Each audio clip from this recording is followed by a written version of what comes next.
The silent planet. The Great Hall of Nexus Station buzzed with activity as delegates from across the galaxy took their seats. Towering Zephyrians in their battle armor sat next to the graceful Altarians with their flowing robes. Tiny Nexari merchants scurried between the rows, making last-minute deals before the session began. Representatives from 47 different species filled the enormous chamber, each bringing their own customs, languages, and agendas to the 847th Galactic Assembly. Ambassador Veltar of the Altarian Collective stood at her designated podium, her silver skin shimmering under the station's artificial lights. She had served on the council for over a century, and in all that time, one issue had continued to frustrate her beyond measure. Her delicate hands moved across the holographic display, bringing up a file that every delegate knew by heart. "Fellow members of the Galactic Council," she began, her melodious voice carrying easily through the chamber's advanced acoustics, "we must once again address the matter of Sol 3, known to its inhabitants as Earth." A collective groan echoed through the assembly. The human question had been discussed at every major gathering for the past 200 years, and no one seemed any closer to a solution. Veltar continued reading from the file. First contact protocols were initiated 203 years ago, when the humans achieved faster-than-light communication.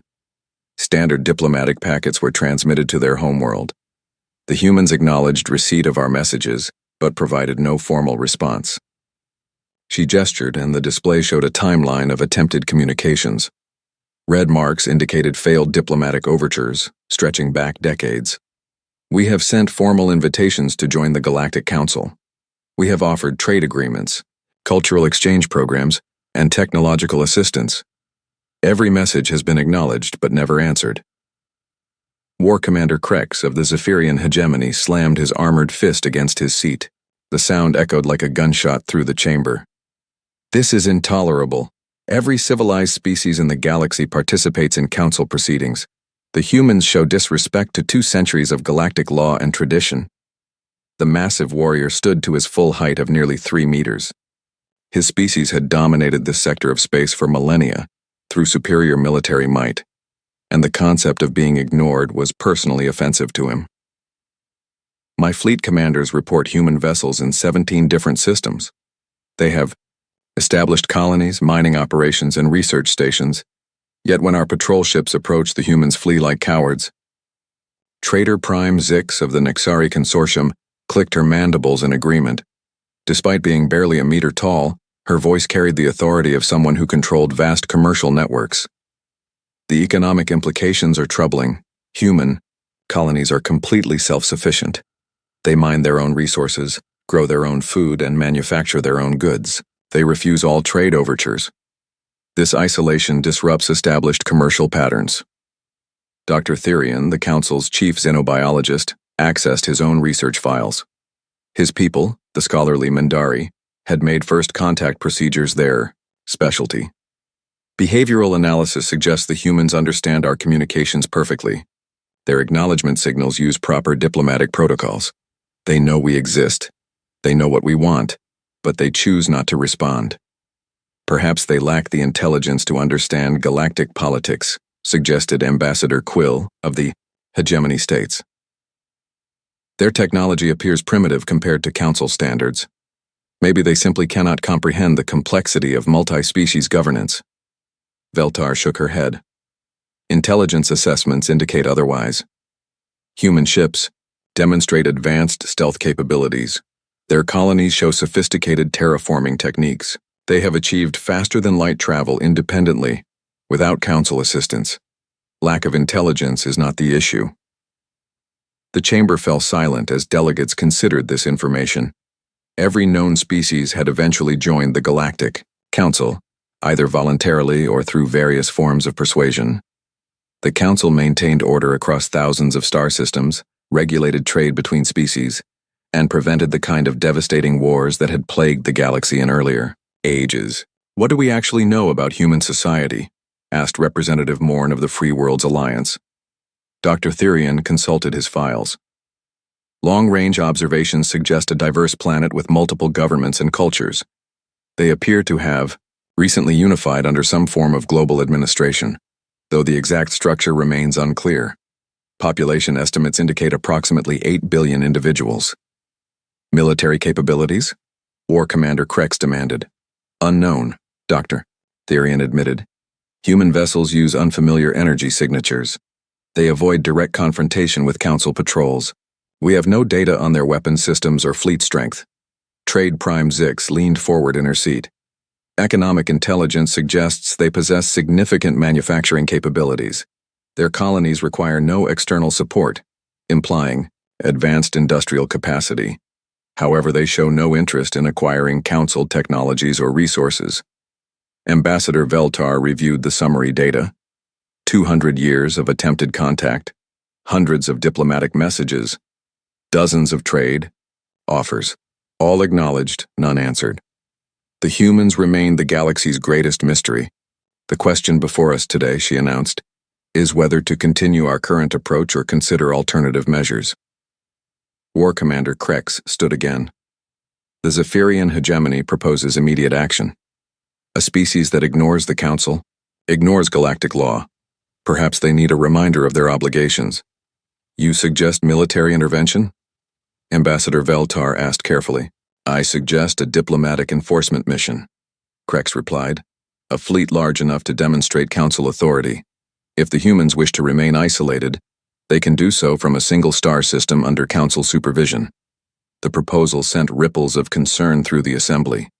Military action against a non-aggressive species violated several Council principles, but the human situation had grown increasingly frustrating. The Nexari Consortium would support limited economic sanctions, offered Trader Prime Zix, restrict their access to neutral trade routes, force them to negotiate. The Altarian Collective believes diplomacy should be exhausted before considering coercive measures, Veltar stated, though her voice carried less conviction than usual. Dr. Therian raised a scholarly objection. We lack sufficient intelligence about human capabilities. Military intervention could prove costly. War Commander Krex laughed, a sound like grinding metal. They avoid our patrol ships. They hide in remote systems. These are not the actions of a military power. The humans are afraid and fear makes species reasonable. The debate continued for hours.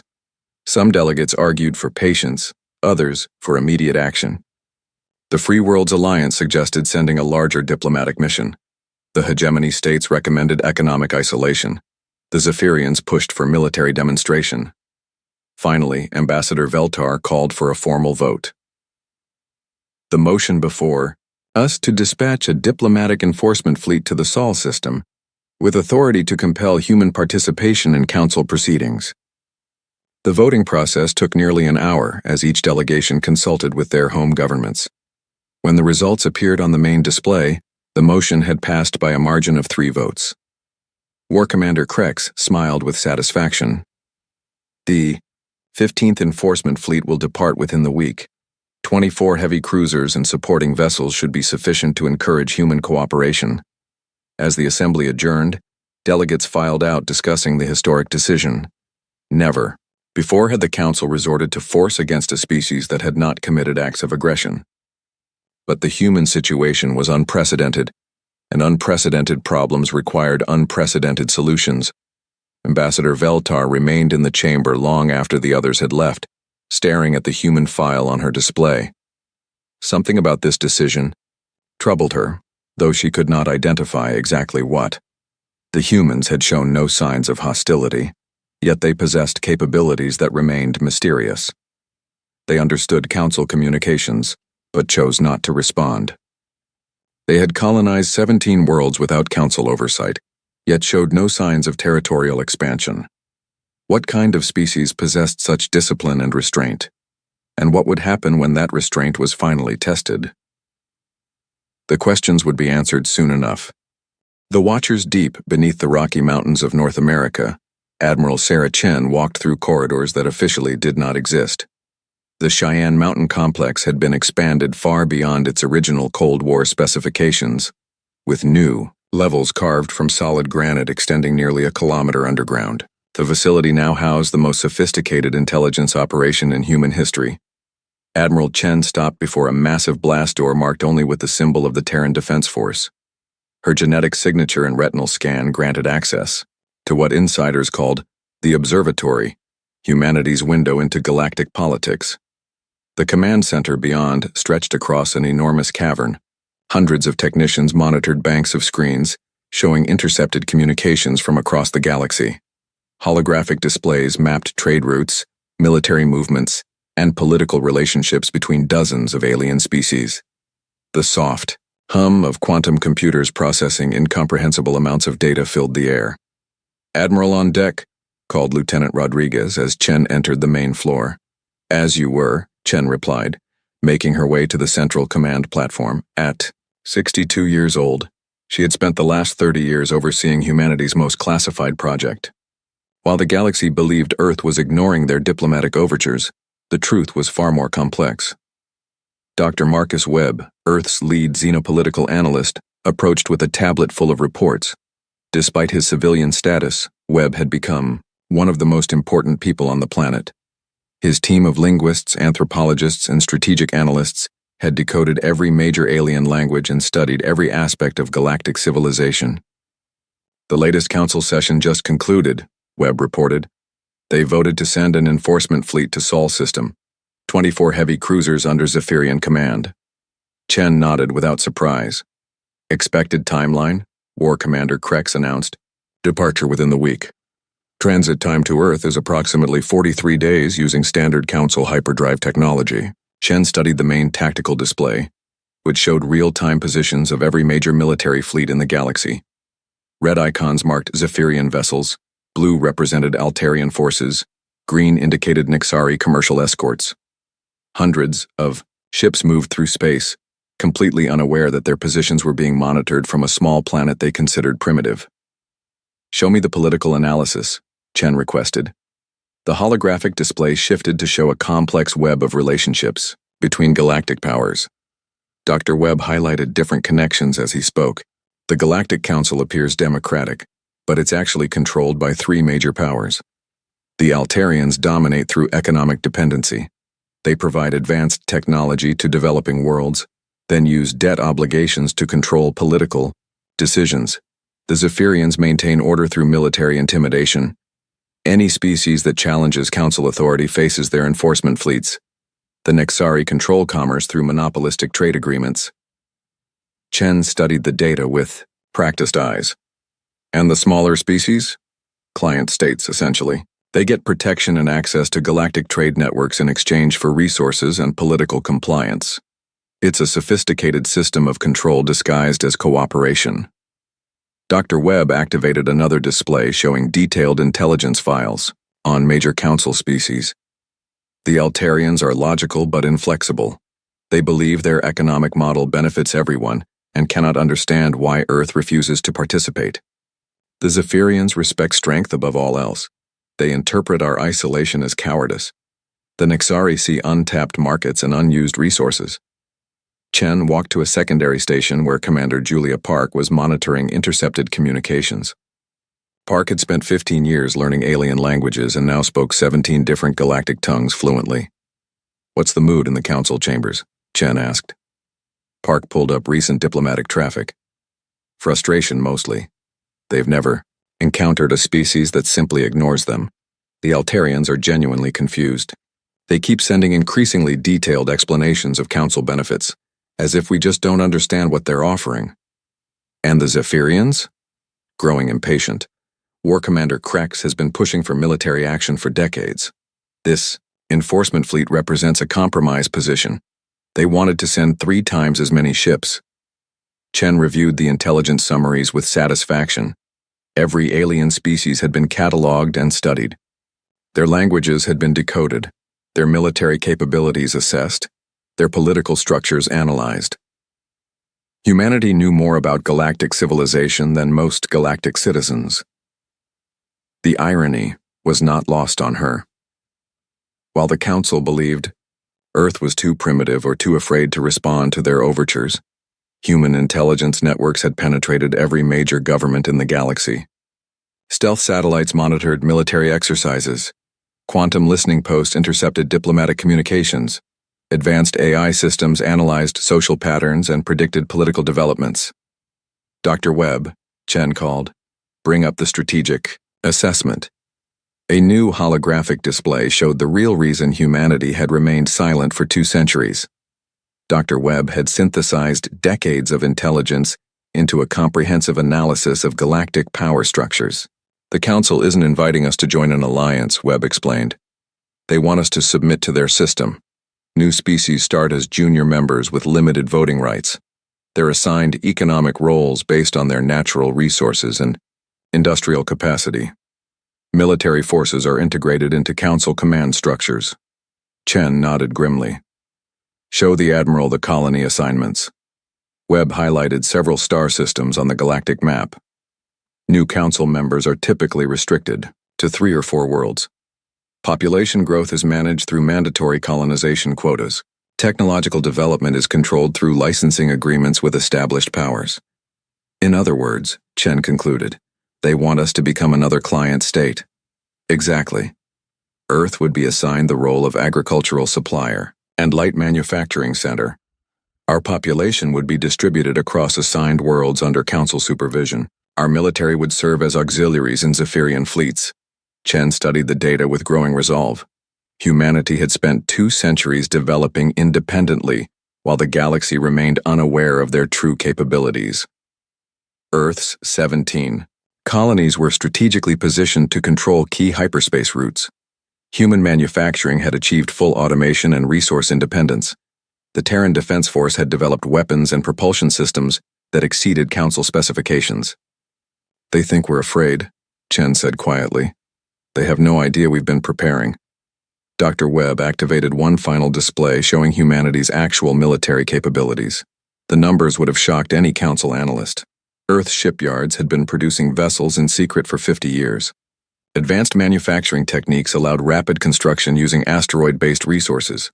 Automated mining operations extracted rare materials from hundreds of uninhabited worlds. Operation Prometheus is ready for implementation, Webb reported. All fleet elements are in position. Personnel are at full readiness. Chen walked to the central command platform and activated her personal communicator. The device connected her to every major Terran Defense Force installation across 17 star systems. All fleet commanders, this is Admiral Chen. You are hereby authorized to implement Operation Prometheus. Set course for Nexus Station. It's time to introduce ourselves to the galaxy. Acknowledgements flowed in from across human space. Fleet Admiral Torres confirmed departure from the Titan shipyards. Admiral Kumar reported ready status from the asteroid belt installations. Admiral Nakamura signaled all clear from the outer system defensive platforms. Chen turned to Dr. Webb with a slight smile. How long since the Council sent their first diplomatic message? 203 years, 4 months, 17 days. Well then, Chen said, I suppose we've kept them waiting long enough. The massive screens around the command center showed human fleets beginning to move. Ships that had waited in hidden bases throughout Sol system emerged from behind moons and asteroids. Vessels disguised as mining platforms revealed their true nature as military escorts. Cargo haulers released clouds of smaller craft that assembled into attack formations. For 2 centuries, humanity had listened to galactic civilization. They had learned its languages, studied its politics, and analyzed its weaknesses. Now it was time to speak. The unexpected guests. The 848th Galactic Assembly was proceeding according to standard protocols when every sensor array on Nexus Station simultaneously triggered alert conditions. Technical Officer Yilan of the Mindari Science Corps was monitoring routine traffic when her displays erupted in cascading warnings. Supervisor, she called across the sensor control room. I'm detecting massive hyperspace disturbances in sectors 7 through 12. Chief Supervisor Dorthan hurried to her station, his multiple arms moving quickly across the control interfaces. The Mindari had designed most of the station's sensor systems, and he had never seen readings like these. Scale and nature of disturbances? He demanded. Unknown, sir. The energy signatures don't match any known drive systems. And the quantity? Yilan's voice trailed off as new contacts appeared on her screen. Sir, I'm counting hundreds of vessels. In the council chambers, Ambassador Veltar was presenting routine trade reports when her personal communicator buzzed with an emergency signal. She glanced at the message and felt her blood chill. Around the vast amphitheater, other delegates were receiving similar alerts. War Commander Krex stood abruptly, his armor's communication systems feeding him real-time tactical data. Unknown fleet approaching Nexus Station, vessel count exceeding initial estimates. The chamber's main displays activated, showing external sensor feeds. Against the star field surrounding the station, shapes were materializing from hyperspace. Not the dozen ships typically seen in enforcement fleets, but hundreds upon hundreds of vessels. Trader Prime Zix's mandibles clicked in distress as her commercial scanners attempted to identify the approaching ships. These are not registered vessel types, hull configurations unknown, energy signatures beyond current classification systems. The station's artificial intelligence, a sophisticated Altarian system called the Nexus Mind, announced in its calm, synthetic voice. Alert condition read. Unknown fleet composition. 1,047 vessels. Repeat. 1,047 vessels of unidentified origin approaching station perimeter. Stunned silence filled the council chambers. 1,000 ships represented more military power than most species possessed in their entire fleets. The largest council enforcement action in history had involved fewer than 200 vessels. War Commander Krex was receiving continuous updates from his military analysts. Hull composition appears to be advanced metallic alloys. Drive systems generate exotic energy patterns. Weapon systems indeterminate. Ships are maintaining formation at standard diplomatic distance. Ambassador Veltar felt a cold certainty growing in her mind. Computer display vessel design parameters and compare with known species databases. The main screen showed detailed scans of the approaching fleet. The ships were sleek and angular, with flowing lines that suggested both aesthetic consideration and functional efficiency. They moved with precise coordination that indicated advanced command and control systems. No matches found in Galactic databases, the Nexus Mind reported. Vessel designs do not correspond to any known shipbuilding traditions. Could they be from outside the galaxy? Asked Representative Morn of the Free Worlds Alliance. Dr. Therian was frantically consulting his xenobiological databases. Impossible. Intergalactic travel exceeds theoretical energy requirements for any known civilization. The tactical displays showed the mysterious fleet taking positions around Nexus Station. They formed a perfect sphere, with vessels spaced at mathematically precise intervals. The formation demonstrated tactical sophistication that impressed even Zephyrian military observers. Incoming transmission, announced the station's communications officer. Universal diplomatic frequency. Signal is surprisingly clear. The main display flickered, then resolved into an image that made several delegates gasp in recognition. A human female in an unfamiliar but clearly military uniform appeared on the screen. Her expression was calm and confident, with a slight smile that somehow managed to be both friendly and intimidating. Greetings, Galactic Council, the human said. Admiral Sarah Chen of the Terran Defense Force. I believe you've been trying to reach us about our planet's extended warranty? The joke was lost on most species present, but the implications were crystal clear. This was humanity's response to 2 centuries of diplomatic overtures. War Commander Krex was the first to recover from the shock. How did you assemble this fleet without council detection? Our intelligence networks monitor all major shipbuilding activities.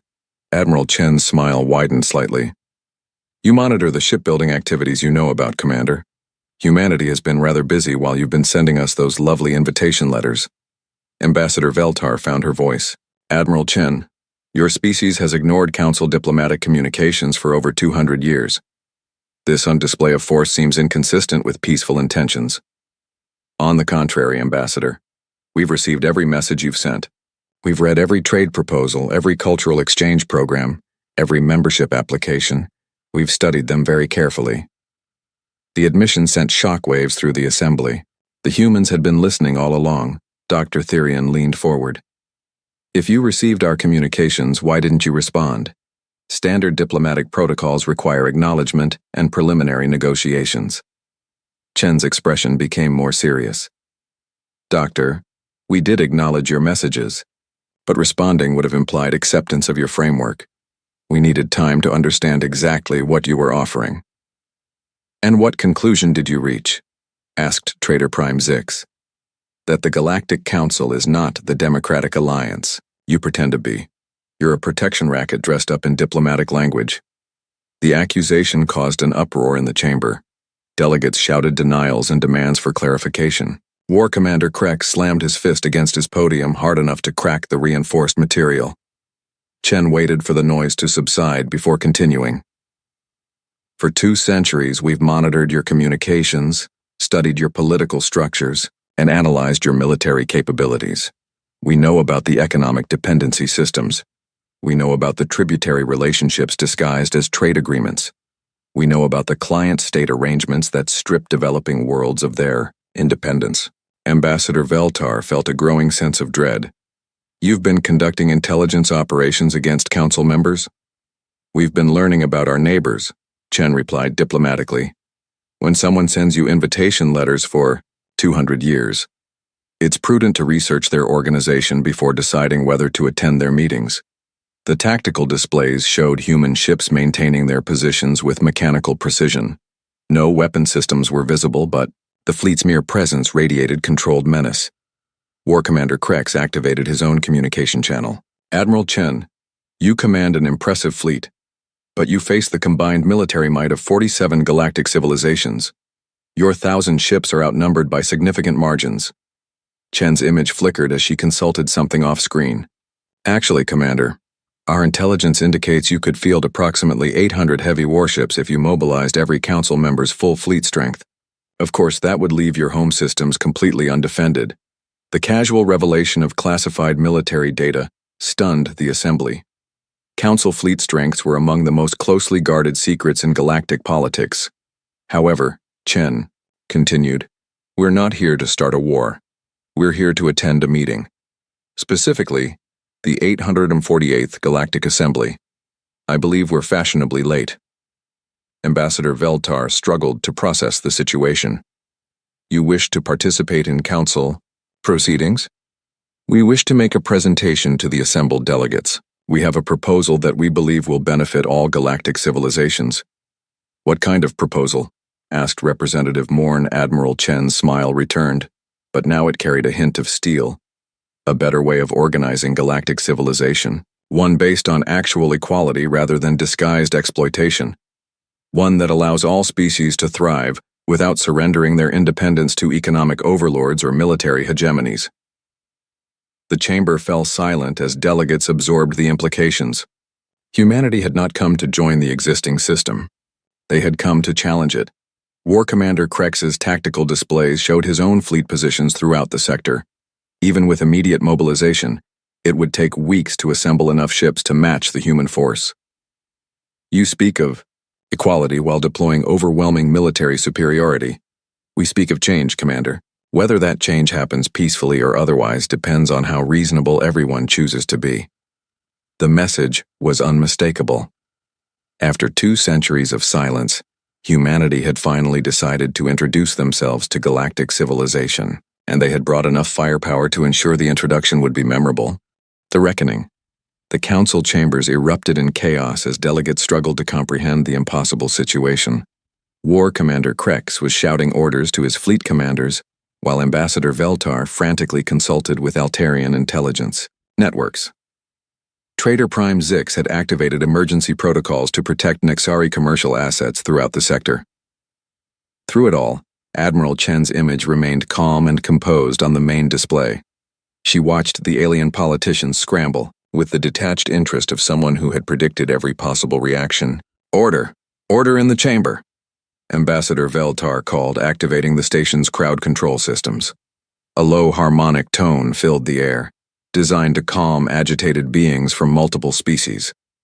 Gradually, the shouting subsided. War Commander. Krex was the first to speak, his massive frame trembling with barely controlled rage. Admiral Chen, your species has committed an act of war by approaching council space with hostile intent. Commander, Chen replied evenly.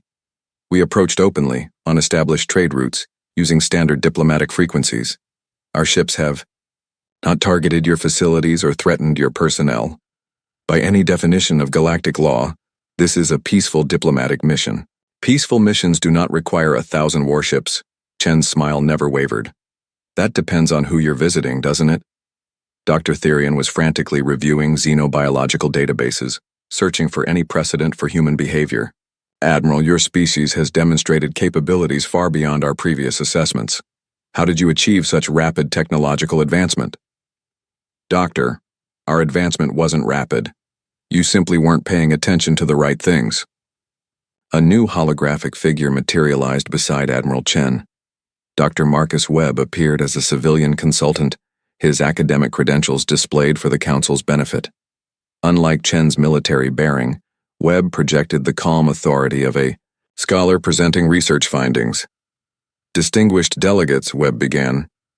Humanity has spent 2 centuries studying galactic civilization. We've learned your languages, analyzed your political structures, and assessed your technological capabilities. The results of our research are illuminating. The main display shifted to show detailed intelligence files on every major council species.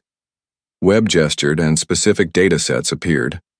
Altarian economic models rely on creating dependency relationships with developing worlds.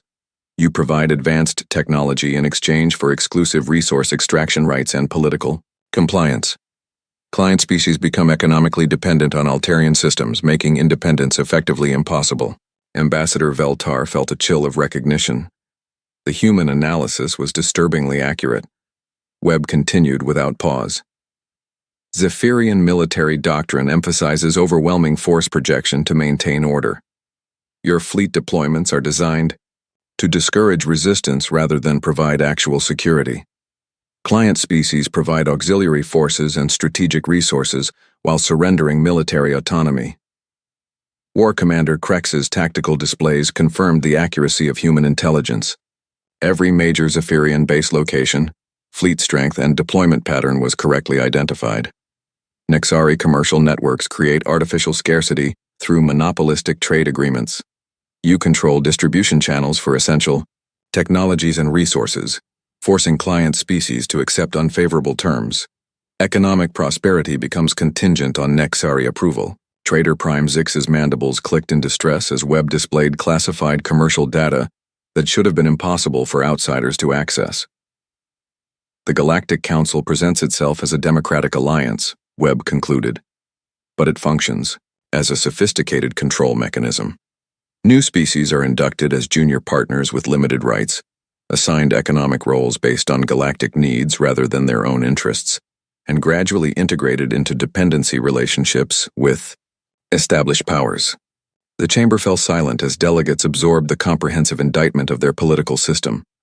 For many smaller species, hearing their situation described so clearly was a revelation. Representative Morn of the Free Worlds Alliance found the courage to speak. Dr. Webb, your analysis suggests our entire governmental structure is fundamentally flawed. What alternative do you propose? Chen reappeared on the display, her expression becoming more serious. We propose the Terran Accords, a truly democratic galactic government based on genuine equality, rather than disguised exploitation. A new holographic document appeared, showing the proposed constitutional framework. The language was carefully crafted to address the specific failures Webb had identified in the current system. Equal representation for all species regardless of technological development or economic power, Chen explained. No tributary relationships, no enforced trade monopolies, no client-state arrangements. Every world maintains sovereignty over its internal affairs while participating in collective decisions that affect galactic security and commerce. War Commander Krex scoffed at the proposal. Impossible. Less developed species lack the knowledge to make informed decisions about complex galactic issues. The current system evolved because leadership requires experience and capability. The current system evolved because powerful species wanted to maintain their advantages, Chen replied. You're confusing competence with self-interest, Commander. Dr. Webb highlighted specific clauses in the proposed accords. The Terran framework includes provisions for technical assistance, educational exchanges, and gradual capability development. But these programs would be voluntary and designed to enhance independence rather than create dependency. Ambassador Veltar studied the proposal with growing concern. Admiral Chen, This would completely restructure galactic civilization. The economic disruption alone would affect billions of beings. The current structure already affects billions of beings, Chen replied. It just affects them negatively. We're proposing something better. Trader Prime Zix activated her commercial analysis systems. The economic models you suggest would eliminate established trade relationships and commercial agreements. The financial chaos would be catastrophic. For whom? Webb asked pointedly. For the Nexari corporations that monopolize interstellar commerce? Or for the client species who pay artificially inflated prices for basic necessities? The question highlighted the fundamental divide between those who benefited from the current system and those who suffered under it. Several smaller species exchanged meaningful glances as they considered the implications. War Commander Krex returned to his core concern. Even if your political theories were practical, Admiral, you lack the military strength to enforce such changes.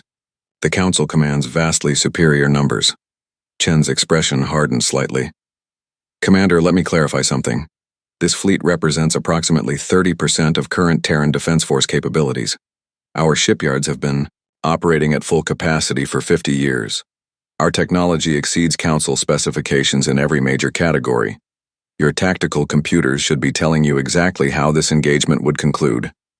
She gestured, and technical specifications appeared on the display. The data showed human vessel capabilities that made even Zephyrian dreadnoughts look obsolete. But more importantly, Chen continued, we're not here to conquer anyone. We're here to offer a choice. Adopt the Terran Accords voluntarily, or watch galactic civilization fragment as more species realize they don't need the Council's protection or permission to thrive. The threat was subtle, but unmistakable. Humanity had broken the fundamental assumption that species needed the Council's umbrella to survive in galactic politics. If they could achieve independence and prosperity alone, others might follow their example.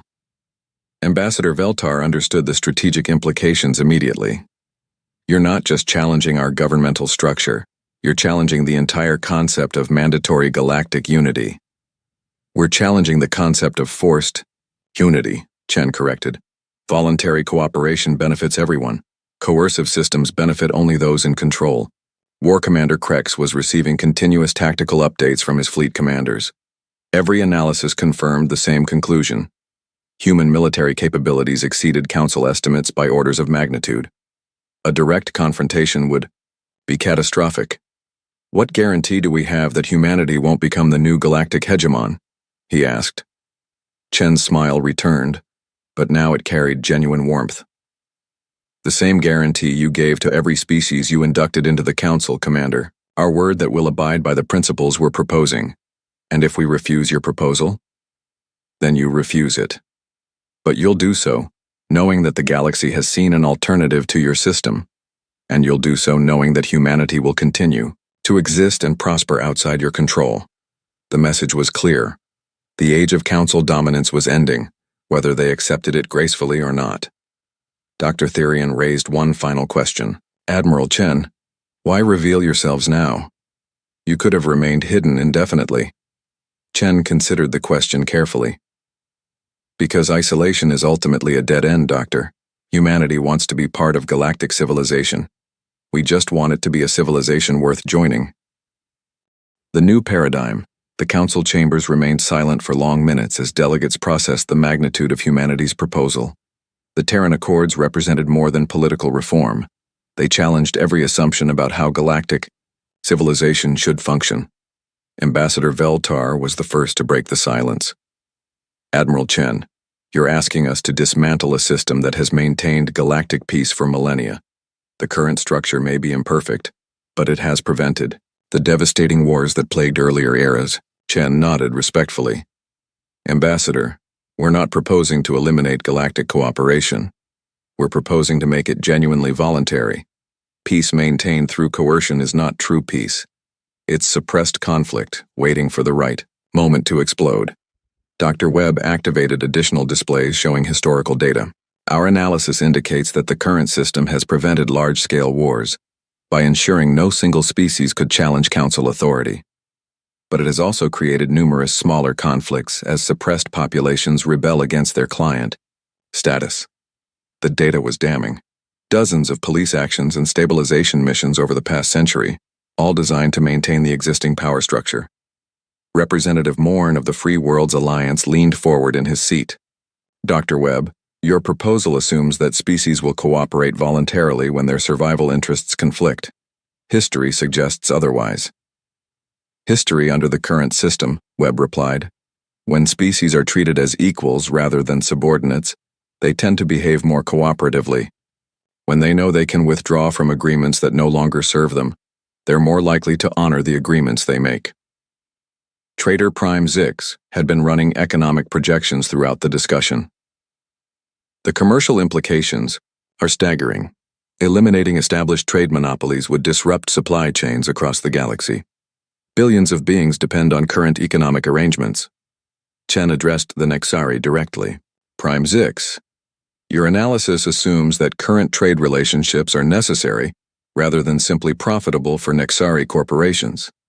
Independent economic modeling suggests that free market competition would reduce costs for most species while maintaining adequate profit margins for efficient producers.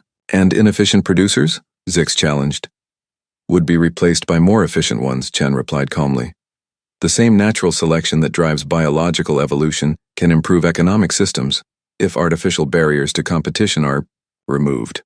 War Commander Krex had been silent while reviewing tactical assessments from his military staff. The conclusions were uniformly sobering. Admiral Chen, your fleet positions suggest you've studied our defensive capabilities extensively. This level of intelligence penetration represents a significant security breach. Commander, we've studied publicly available information and drawn logical conclusions. Council military doctrine is based on principles of overwhelming force projection. Your base locations and fleet deployments follow predictable patterns designed to maximize psychological impact on potential opponents. Krex's tactical displays confirmed the accuracy of human assessments. Every major strategic position had been correctly identified through what appeared to be pure analytical deduction.